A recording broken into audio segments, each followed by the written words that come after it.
محترم بھائیوں، دوستوں، بزرگوں، یہ سورت جو آپ حضرات کے سامنے تلاوت کی گئی ہے، اس سورت کا نام سورہ بینہ ہے۔ اس سے پہلے جتنی سورتوں کی تفسیر آپ حضرات کے سامنے بیان کی گئی وہ چھوٹی چھوٹی صورتیں تھیں۔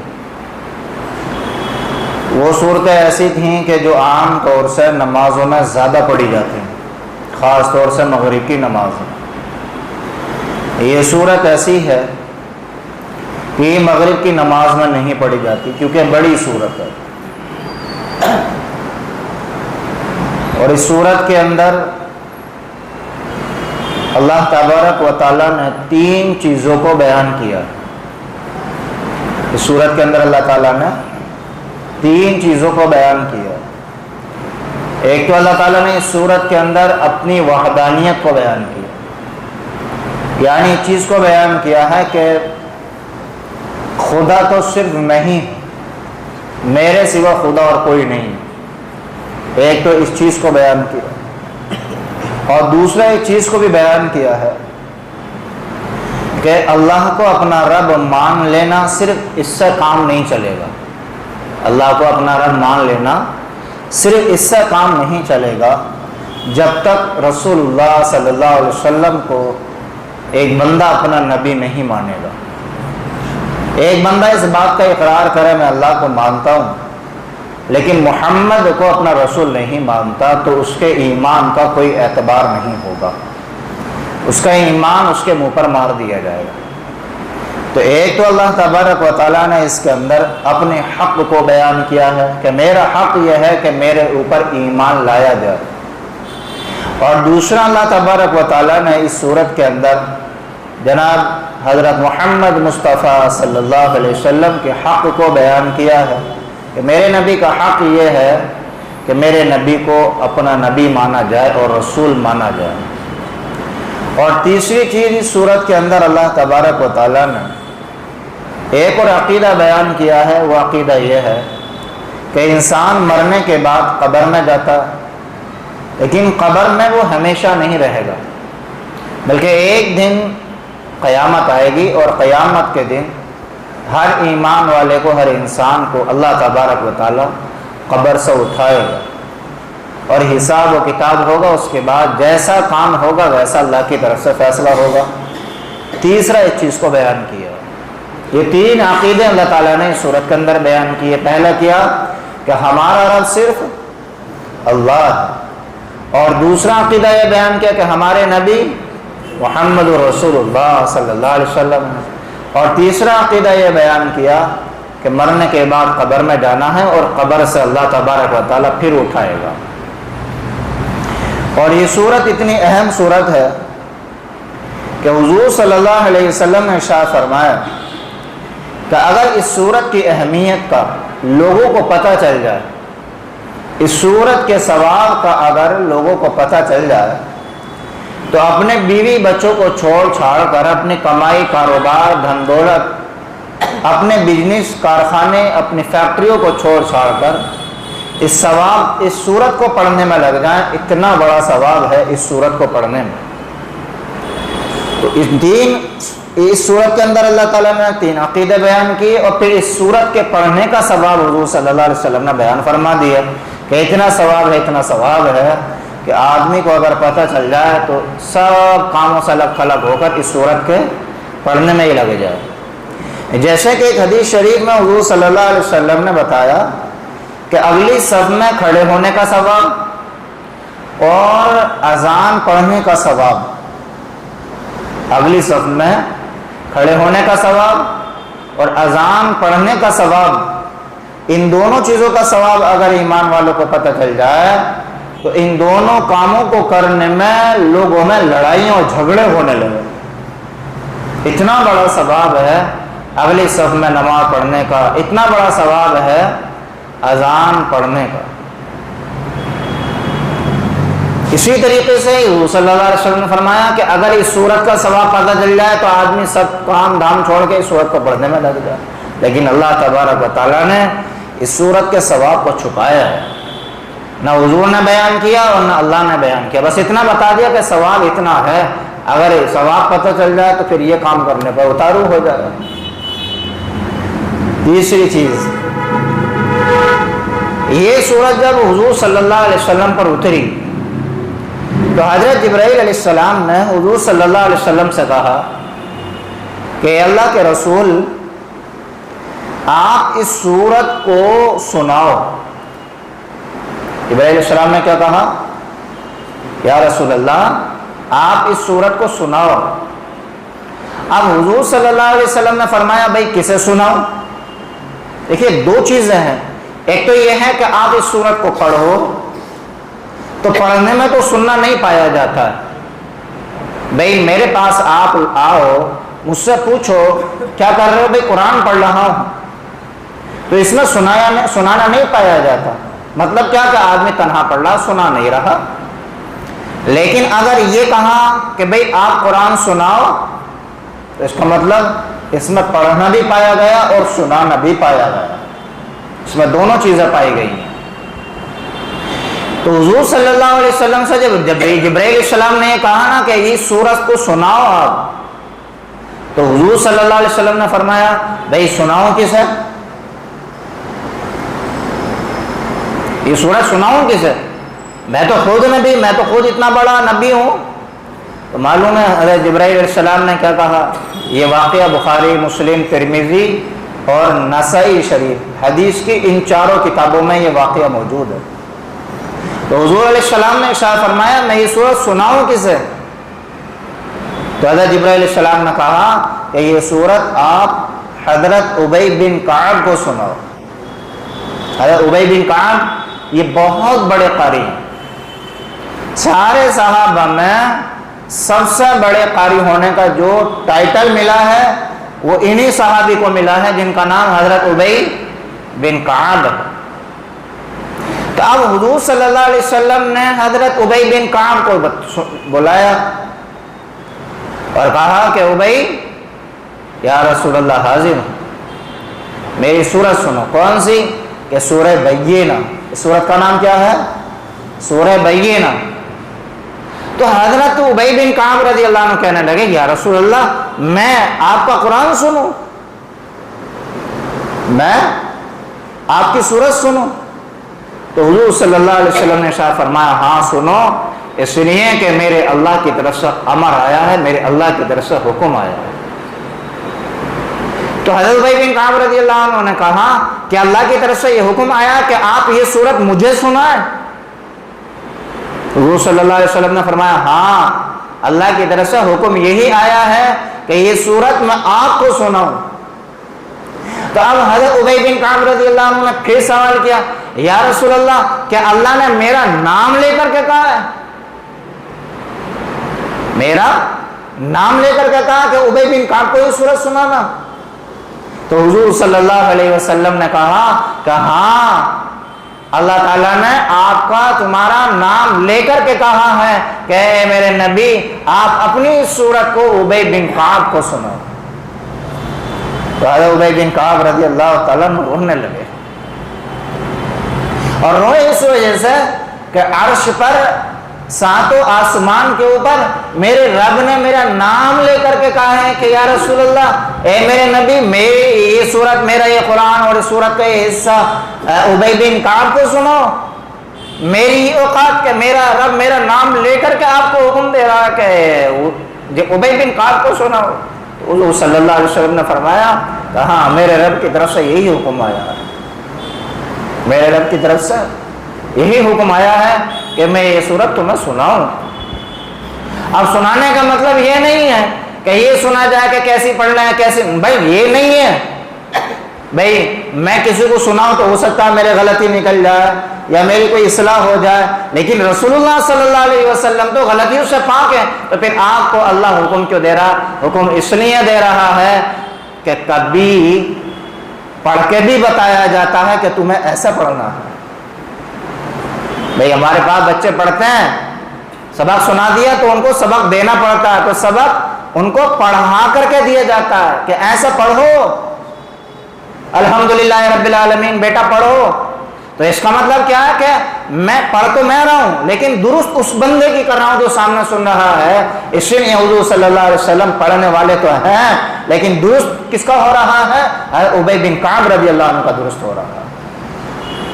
کیونکہ آپ صلی اللہ علیہ وسلم پوری دنیا کے اپنی امت کے سب کے معلم ہیں, سب کے استاد ہیں. آپ کا کوئی استاد نہیں, یہاں تک کہ جبرائیل علیہ السلام بھی آپ کے استاد نہیں. حضرت جبرائیل علیہ السلام تو ایک میسنجر ہیں, ایک پیغام پہنچانے والے ہیں, اللہ کی بات آپ تک پہنچانے والا ہے. تو پہنچانے والا استاد نہیں ہوتا ہے. سب کا استاد, سب نبیوں کا استاد صرف اور صرف اللہ. تو حضرت ابی بن کعب رضی اللہ عنہ رونے لگے. پھر حضور صلی اللہ علیہ وسلم نے یہ سورت ابی بن کعب رضی اللہ عنہ کو سنائی. یہاں سے یہ پتہ چلا کہ اگر ہم کسی کو استاد ہیں, کوئی ہمارا سامنے شاگرد بیٹھا ہے, تو اگر کوئی استاد سے ڈیمانڈ کرنے لگے آپ یہ سورت سناؤ, آپ فلاں چیز سناؤ, تو اس استاد کو اپنی ہیٹی محسوس نہیں کرنا چاہیے. یہ نہیں سمجھنا چاہیے ارے میں استاد ہوں, میں ایسے کہ نہیں بھائی, نبی سے بڑا استاد کون ہو سکتا ہے بھائی. جب رسول اللہ صلی اللہ علیہ وسلم صحابی کو سنا رہے ہیں تو مجھے اور آپ کو سنانے میں کون سی شرم محسوس ہوئی؟ شرم محسوس تو وہاں ہوگی جب ہمیں اپنے نبی کا پتہ نہیں ہوگا. تو حضور صلی اللہ علیہ وسلم نے یہ سورت کسے سنائی؟ ابی بن کعب رضی اللہ عنہ کو سنائی. میں نے جیسے بتایا کہ ابی بن کعب رضی اللہ عنہ اتنے بڑے قاری ادھر حضرت عمر رضی اللہ تعالیٰ عنہ نے تراویح میں امام بنانے کا فیصلہ کیا. تو بھئی تراویح میں امام کسے بنایا جائے؟ تراویح کون پڑھا ہے؟ کہ حضرت عمر رضی اللہ تعالیٰ عنہ خلیفہ ہیں, بادشاہ ہیں. تو حضرت عمر رضی اللہ تعالیٰ عنہ نے سوچا کہ بھئی قاری کی امام کسے بنایا جائے, کون تراویح پڑھا ہے. تو سب کو چھوڑ کر سب حضرت عمر رضی اللہ عنہ کی نگاہ کس پہ گئی؟ حضرت ابی بن کعب رضی اللہ عنہ پہ گئی. حضرت ابی بن کعب رضی اللہ عنہ سے کہا کہ جاؤ مصلی پہ کھڑا ہو اور تمام مسلمانوں کو تراویح پڑھاؤ. تو حضرت ابی بن کعب رضی اللہ عنہ نے مصلی پہ کھڑے ہو کر تراویح پڑھائی. کتنے بڑے قاری ہوں گے. تو اس سورت کی ایک فضیلت یہ بھی ہے کہ جب یہ سورت نازل ہوئی تو یہ سورت حضرت نبی کریم صلی اللہ علیہ وسلم نے حضرت ابی بن کعب رضی اللہ تعالیٰ عنہ کو سنائی. تو اس سورت کے اندر اللہ تبارک و تعالیٰ نے 3 چیزوں کو بیان کیا, اور یہ بھی کہہ سکتے ہیں کہ 3 قوموں کا ذکر اللہ تعالیٰ نے اس سورت کے اندر بیان کیا. کتنی قوموں کا؟ 3 قوموں کا ذکر اللہ تعالیٰ نے اس سورت کے اندر بیان کیا ہے. ایک یہودی اور ایک عیسائی, جسے کرسچن بھی کہتے ہیں, اور قرآن میں ان کو نصارہ کہا گیا ہے. تو ایک تو یہودی اور دوسرا عیسائی اور تیسرا مشرک. ان تینوں قوموں کو اللہ تبارک و تعالیٰ نے اس سورت کے اندر بیان کیا ہے. اللہ تعالیٰ نے کیا ان کا مشغلہ بیان کیا ہے, ان کی کیا عادت بیان کی ہے. اب دیکھیں شروع کرتے ہیں. لم يكن الذين كفروا من اهل الكتاب والمشركين منفكين. اللہ تعالیٰ فرماتا ہے کہ وہ لوگ جنہوں نے کفر کیا اہل کتاب میں سے, یعنی اہل کتاب کس کو کہا جاتا ہے؟ یہودیوں کو اور عیسائیوں کو اہل کتاب کہا جاتا ہے. اہل کتاب کیوں کہا جاتا ہے؟ اس لیے کہ یہودیوں کو بھی کتاب دی گئی. یہودیوں کو جو کتاب دی گئی اس کتاب کا نام کیا ہے؟ تورات. اور عیسائیوں کو بھی اہل کتاب کہا جاتا ہے اس لیے کہ عیسائیوں کو بھی ایک کتاب دی گئی, اور جو کتاب عیسائیوں کو دی گئی اس کتاب کا نام کیا ہے؟ جی انجیل, جو حضرت عیسیٰ علیہ السلام پر اتری. تو اللہ تعالیٰ فرماتا ہے کہ وہ لوگ جو اہل کتاب میں سے انہوں نے کفر کیا, تو اہل کتاب میں سے کون؟ ایک یہودی اور دوسرا عیسائی, اور تیسرا اللہ تعالیٰ فرماتا ہے والمشرکین, اور شرک کرنے والے یہ باز نہیں آئیں گے, یہ نہیں رکیں گے اپنی حرکتوں سے. حرکتیں کیا ہیں؟ حرکتیں کیا تھیں ان کی؟ بھئی عیسائیوں نے کہہ دیا کہ عیسیٰ علیہ السلام اللہ کا بیٹا, اور یہودیوں نے کہہ دیا عزیر اللہ کا بیٹا, اور مشرکوں نے تو کروڑوں اپنے رب بنا لیے, اپنے معبود بنا لیے, اپنے خدا بنا لیے. تو اللہ تعالیٰ فرماتا ہے یہ ایسے نہیں مانیں گے. کب مانیں گے؟ حتیٰ تأتیہم البینہ، یہ اس وقت مانیں گے جب ان کے پاس اللہ کی طرف سے دلیلیں آ جائیں گی، کھلی ہوئی دلیلیں آ جائیں گی، واضح دلیلیں آ جائیں گی، اس وقت مانیں گے. اس لیے کہ دیکھو اللہ تعالیٰ، ہمارا عقیدہ ہے، ہمارا ایمان ہے کہ اللہ تعالیٰ نے ہر انسان کو پیدا کیا. یہ جتنا بڑا کارخانہ آدم علیہ السلام سے لے کر اب تک اور اب سے لے کر قیامت تک جتنے بھی انسان آئے ہیں اور آئے ہوئے ہیں اور آئیں گے، ان تمام انسانوں کو کس نے پیدا کیا؟ اللہ نے. تو اتنا بڑا نظام اللہ تعالیٰ نے دنیا میں بھیجا، اتارا، انسانوں کو اتارا، تو ایسے ہی اتار دیا بھائی. ان انسانوں کو گائیڈ کرنے کے لیے، ان انسانوں کو لے کر چلنے کے لیے بھی تو اللہ نے ایک نظام بنایا ہے نا، کہ بھئی یہ دنیا میں انسان آئے گا، اس دنیا کے اندر ہر چیز ہوگی، بھلائی بھی ہوگی، برائی بھی ہوگی، اور ظلم بھی ہوگا اور مظلوم بھی ہوگا، ظالم بھی ہوگا، مظلوم بھی ہوگا، گناہ بھی ہوگا، نیکی بھی ہوگی. تو ان چیزوں کی پہچان انسان کو کرائے گا کون؟ ان چیزوں کی پہچان کرانے کے لیے، ان چیزوں کو سمجھانے کے لیے اللہ تبارک و تعالیٰ نے سلسلہ شروع کیا، اور وہ سلسلہ ہے رسولوں کا اور نبیوں کا، تاکہ یہ انسان ڈھول ڈنگروں والی زندگی نہ گزارے. یہ نبی کے منشا کے مطابق، جو نبی نے انہیں بتایا اس کے مطابق، اس کے حساب سے، اس کے اکارڈنگ یہ زندگی گزاریں. کیونکہ قرآن کا فیصلہ ہے اولئک کالانعام بل ھم اضل، کہ جب انسان اللہ اور اس کے رسول کو بھول کے زندگی گزارتا ہے تو یہ جانوروں کی طرح ہو جاتا ہے. اللہ فرماتا ہے یہ جانوروں سے بھی آگے نکل جاتا ہے. پھر اور بتاؤ پھر انسانوں میں جانوروں میں فرق کیا رہ جاتا ہے بھائی؟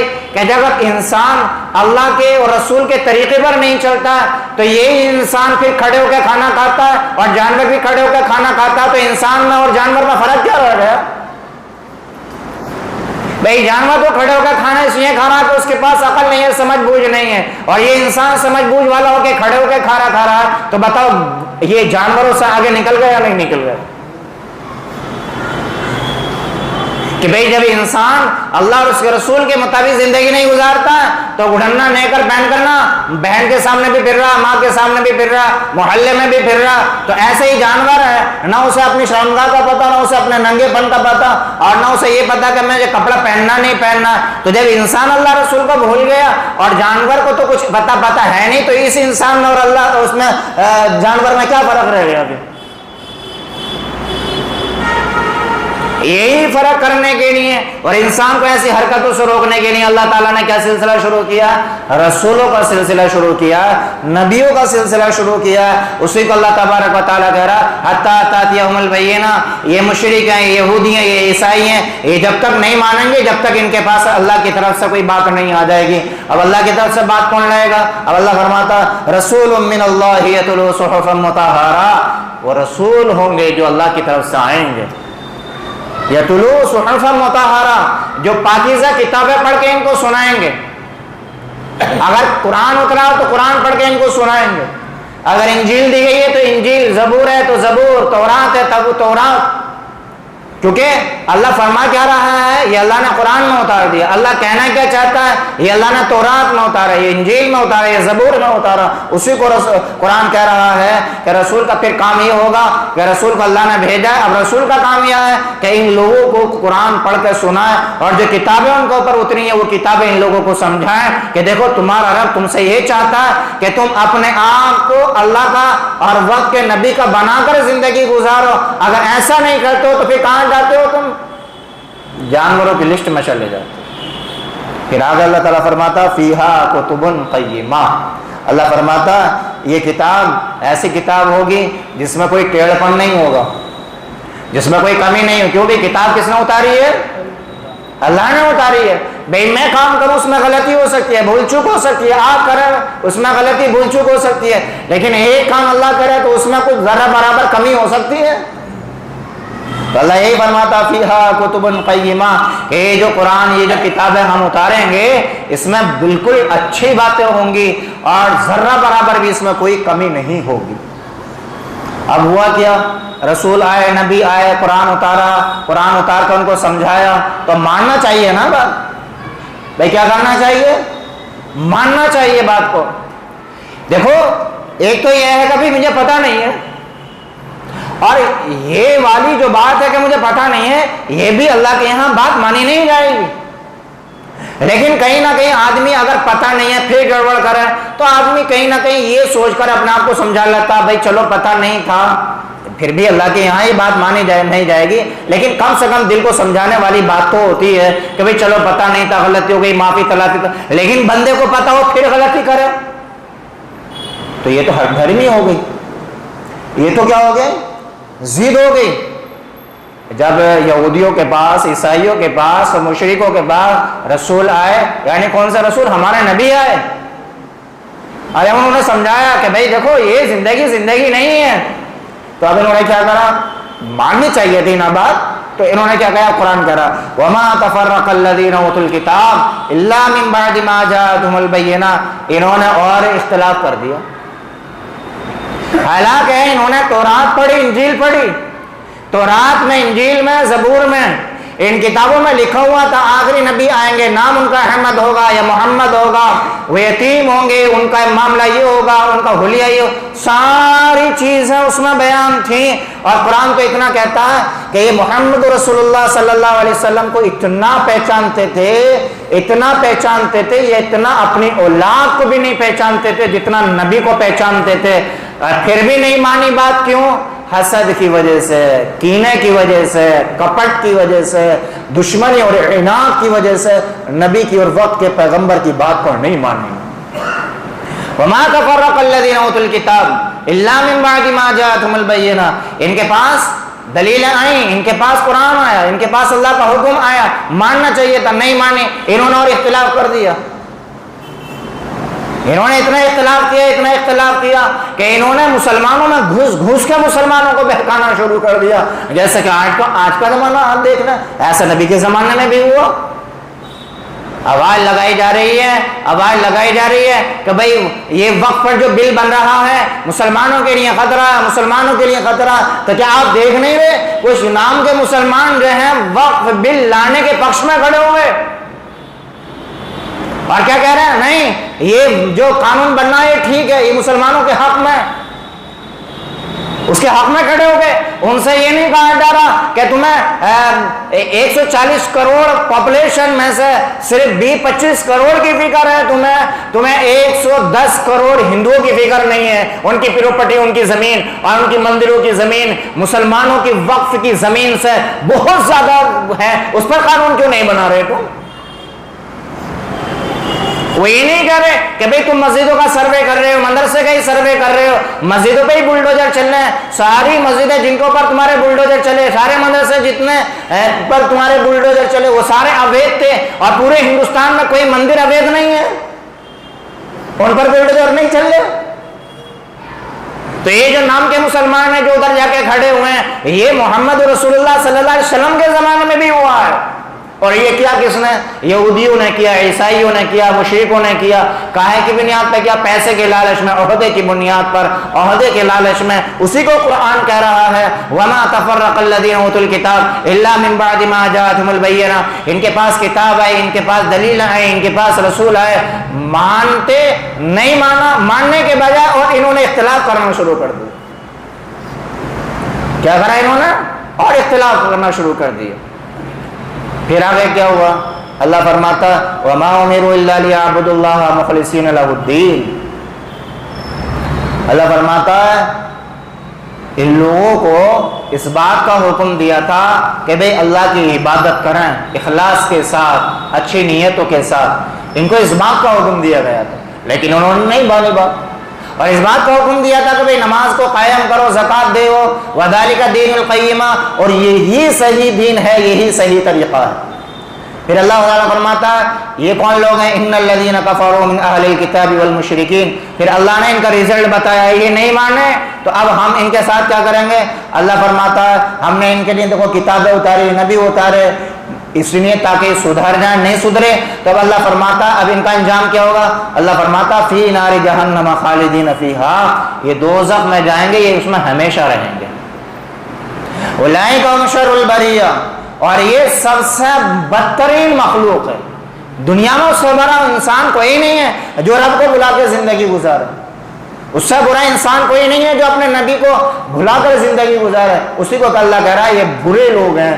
آگے اللہ تعالیٰ نے فرمایا کہ کچھ لوگ ایسے بھی تھے کہ جنہوں نے نبی کی بات کو مانا، پھر آگے اللہ تعالیٰ فرماتا ہے کہ کچھ لوگ ایسے بھی تھے کہ جنہوں نے ان کی بات کو نہیں مانا، جو فرقہ ڈالنے والے تھے، یہودی تھے، عیسائی تھے، مشرک کی تھے، ان کی بات کو نہیں مانا۔ کچھ لوگ ایسے بھی تھے، اور وہ کون تھے؟ جب ان کی بات کو نہیں مانا تو اب وہ کون ہو گئے؟ وہ ایمان والے ہو گئے۔ تو ایمان والوں کو اللہ کیا دے گا؟ اب اللہ ایمان والے ہیں کون؟ اللہ فرماتا ہے ان الذین آمنوا وعملوا الصالحات اولئک هم خیر البریہ، بے شک جو لوگ ایمان لائے اور انہوں نے اچھے کام کیے تو یہ بہت بڑھیا لوگ ہیں، بہت اچھے لوگ ہیں۔ یہ ایسے لوگ ہیں کہ ان کے دل میں ہمدردی ہوتی ہے، اپنے بارے میں بھی دوسروں کے بارے میں بھی۔ اب ان کو اللہ تعالیٰ کیا دے گا؟ ایمان لائے، نیک عمل کر رہے ہیں تو اللہ فرماتا ہے جزاؤہم عند ربہم، ان کا بدلہ ان کے رب کے پاس جنات عدن، ہمیشہ رہنے کی جنتیں ہوں گی، باغ ہوں گے ہمیشہ رہنے والے، خالدین فیہا تجری من تحتہا الانہار، وہ ایسے باغ ہوں گے کہ جن کے نیچے نہریں چل رہی ہوں گی۔ دیکھو باغ جب ہوتے ہیں تو ان میں نہریں ہوتی ہیں لیکن نیچے نہیں ہوتی ہیں، زمین کے اوپر ہوتی ہیں۔ زمین کے ایسا تو ہے نہیں کہ بھئی زمین کی تہہ کے نیچے چل رہی ہے، بھئی قالین بچھ رہی ہے، تو ایسا تو نہیں ہے کہ اس کو اوپر چل رہی ہے نہر، ایسا تو نہیں ہوتا نا۔ لیکن جنت کی نہر کا معاملہ کیا ہوگا؟ جنت کی نہر کا معاملہ یہ ہوگا کہ زمین کے نیچے نہر چل رہی ہوگی۔ اب بات سمجھ میں آ رہی ہے نہیں؟ زمین کے یعنی زمین پر چل بھی رہے ہوں گے اور اس کے نیچے نہر بھی چل رہی ہے، اور جب ارادہ کریں گے ہم نہا لیں تو پانی میں پہنچ جائیں گے، جب ارادہ کریں گے کہ ہم اب چلو نہا لیا، اب سوئمنگ پول ہو گیا، بہت ہو گیا، اچھا خاصا دل بھر گیا، تو اب پھر جیسے ارادہ کریں گے بھائی اب نہیں نہا رہے تو ایک دم پھر وہیں خشکی میں آ جائیں گے۔ تو یہ فرما رہا اللہ تعالیٰ تجری من تحتہا الانہار، نہریں چل رہی ہوں گی، ایک نہیں کئی کئی نہر ہوں گی، دودھ کی نہر ہوگی، شہد کی نہر ہوگی، پانی کی نہر ہوگی، اور شراب کی نہر بھی ہوگی۔ جنت والی شراب، یہاں کی بدبو والی شراب نہیں کہ جو پیے وہ بھی پریشان، جو پلا وہ بھی پریشان، جہاں پیکڑ آ جائے وہ بھی پریشان، ادھر سے گزرے وہ بھی پریشان، سبھی پریشان ہے۔ بتاؤ کوئی ہے ایسا جو پریشان نہ ہو یہاں کی شراب سے؟ کہ جو نہ پینے والا ہے نا تو وہی پینے کے بعد یوں کرے، بتاؤ کرتا نہیں کرتا؟ دیکھا ہے میں نے لوگوں کو۔ ایک دفعہ ہم سفر کر رہے تھے مہاراشٹر کا، تو پینے والا کہیں نہیں مانتا، تو ایک بندے نے وہ نکالا اپنے بیگ میں سے، اتنی بڑی بوتل نکالی، وہ تھے 4-5 اور تھے وہ فوجی۔ کون تھے وہ؟ فوجی تھے۔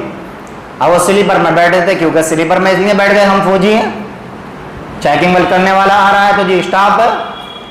اب وہ نکالے اور اسے پیے، اور پینے کے بعد میں گھون جب کرا تو یوں کر کے کرا، یوں کر کے کرا۔ تو یہاں کی شراب کا یہ حال ہے، اور سب کا یہ اچھا، پھر اس کے اثر کو، اس کی تیزابیت کو ختم کرنے کے لیے اوپر سے جو ہے نمکین کھا رہے تھے، اس کا ریئیکشن کم ہو، پھر وہ کھا رہے، اور جب اس کی تھوڑی سی چڑھی تو بک بکانے لگے۔ ایک نے فون لگا لیا، اور فون لگا کے پتہ نہیں کس کو، ارے تو کہہ دے گا تو میں تو اس سے فون کروا دوں گا سی ایم سے، ہاں، کیونکہ وہ ان کا پیر پھر زمین پہ تھوڑی ہوتا۔ تو یہاں کی شراب جیسے شراب نہیں ہوگی جنت کی شراب، جنت کی شراب میں خوشبو ہوگی۔ اس پر تفصیلی بات آئے گی آگے انشاءاللہ، کیونکہ ابھی تو نا شارٹ کٹ میں تفسیر ہو رہی ہے، اس میں تو کئی ہفتے لگیں گے۔ تو پھر اللہ تعالیٰ فرماتا ہے کہ باغ میں کیا چل رہی ہوگی؟ نہریں چل رہی ہیں، خالدین فیہا ابدا، اس میں وہ جنت والے ہمیشہ رہیں گے۔ نہ نہریں ختم، نہ جنت ختم، نہ باغ ختم، نہ باغیچہ ختم، اور نہ یہ جنت والے ختم۔ اب ان کو بھی موت نہیں اور باغیچے کو بھی کبھی فنا نہیں، یہ بھی ہمیشہ وہ بھی ہمیشہ۔ اس لیے میں ایک بات کہا کرتا ہوں، میں نے کتاب میں تو نہیں پڑھا، ایک بات کہا کرتا ہوں کہ انسان کو اللہ تعالیٰ نے ہمیشہ سے تو پیدا نہیں کیا، لیکن ہمیشہ کے لیے پیدا کیا، اور یہ بات قرآن سے، خالدین فیہا ابدا۔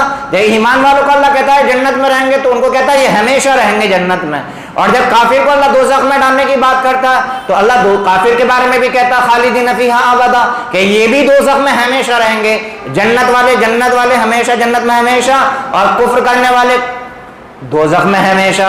تو انسان کو اللہ تعالیٰ نے ہمیشہ سے تو نہیں پیدا کیا، لیکن ہمیشہ کے لیے پیدا کیا، خالدین فیہا ابدا۔ یہ جنت میں کون ہمیشہ رہیں گے؟ کون؟ ایمان والے۔ پھر آگے فرمایا رضی اللہ عنہم ورضوا عنہ، اور یہ ان کو جو صلہ مل رہا ہے، ان کو جو انعام مل رہا ہے، اس لیے کہ اللہ ان سے راضی ہو گیا اور یہ اللہ سے راضی ہو گئے تھے۔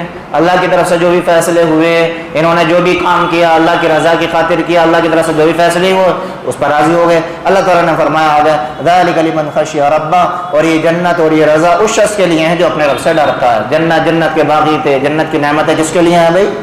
اللہ سے ڈرنے والوں کے لیے ہیں۔ تو اس صورت کے اندر اللہ تعالیٰ نے 3 عقیدوں کو بیان کیا، 3 قوموں کو بیان کیا، اور اس کو بیان کیا کہ جب صحیح بات سامنے آ جائے تو انسان کو ہٹ دھرمی نہیں دکھانی چاہیے، ضد نہیں دکھانی چاہیے، بات مان لینی چاہیے۔ اگر صحیح بات آ گئی پھر بھی نہیں مانتا تو پھر انسان کے اوپر اللہ گمراہی کی مہر لگا دیتا ہے۔ کائے کی مہر لگا دیتا؟ پھر گمراہی کی مہر لگا دیتا ہے۔ دنیا میں بھی خسارہ ہوتا ہے اور آخرت میں تو اس سے بھی بڑا خسارہ ہوتا ہے۔